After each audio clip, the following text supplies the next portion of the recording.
Nancy. Last time on Nancy Berry's Big Case. Here we go. Is Janelle someone we really want to get involved with? I think I've managed to make arrangement for you to help someone very close to me. Who is it that you want me to help? It's all right, honey. You've already done it. My name is Nancy, and this was my big case.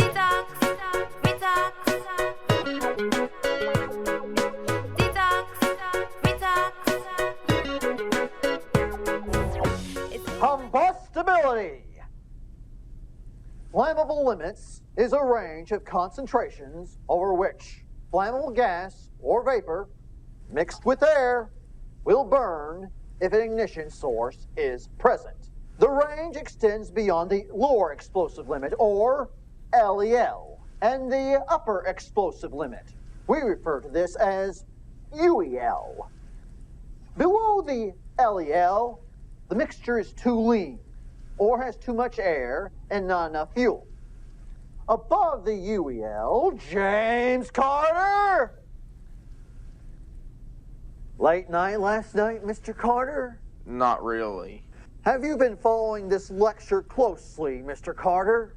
Probably not as close as I would like to. Perhaps you would like to tell the class what UEL represents. Something chemical? That's right, Mr. Carter.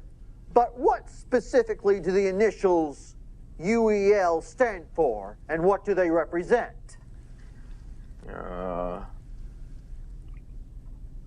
Not sure.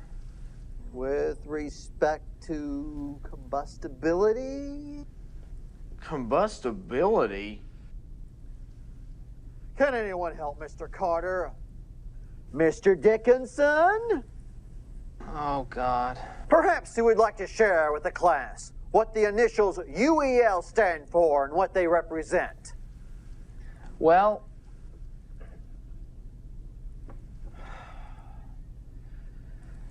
if I understand it correctly, the initials UEL, when associated with combustibility, stand for the upper explosive limits, which represent the range in which flammables, when exposed to an ignition source, are subject to combustibility. That's right. Mr. Carter, did you get that? What was that again? He just described the process I asked you to describe, chapter and verse. Did you even pay attention that time? Oh, well, never mind. We're at the end of the hour anyway. Please reread chapter 2 on combustibility before the next class period. That's all.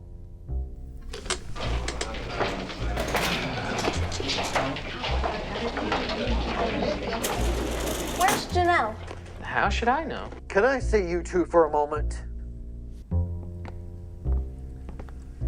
Your excellent response to that question notwithstanding, Mr. Dickinson, I would like to ask you two to be more attentive in class.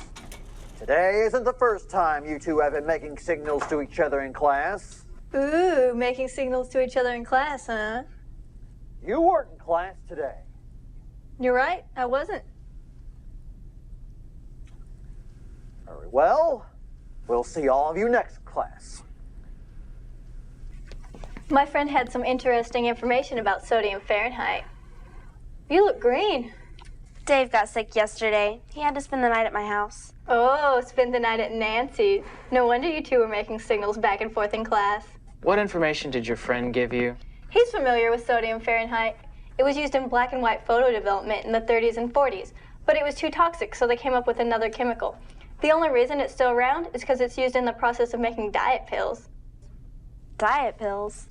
It's also involved in a process for preparing whole blood reference controls, having long-term stability for up to 6 months, using electronic means for whole blood determinations. Yeah? Huh. Of course, the preconditioning diluent of the red blood cells consists essentially of an aqueous solution of lactose, sodium iodide, and a non-ionic surfactant. How about that? Thank you, Mr. Tweed, but we really must be going. Ms. Berry, could I have a word with you?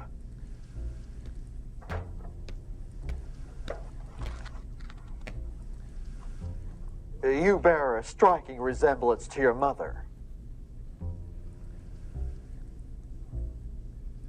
My mother? Her name was Nancy, too? What? We knew each other briefly many years ago. I always wonder why she disappeared so suddenly. Now I think I just may have figured it out. What do you mean? When I called your name at roll the first day and looked up, I thought I was seeing her again. Then it occurred to me, she was Nancy Berry when I knew her. She must have been married then. My mother? Oh, set your mind at ease. Nothing transpired between us. Nothing like I hoped. As a foolish young man, I must have imagined that there was more there than there really was.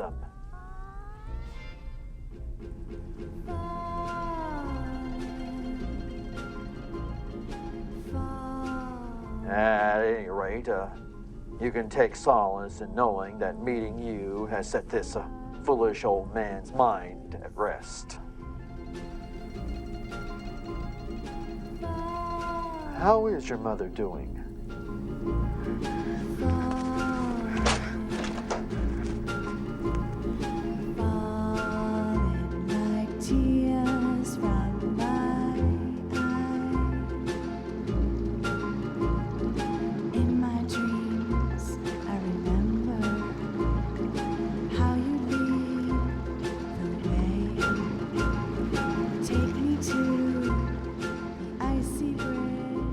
Golden morning and purple night, life that fails with the failing light. Death is the only deathless one. All things must end that have begun.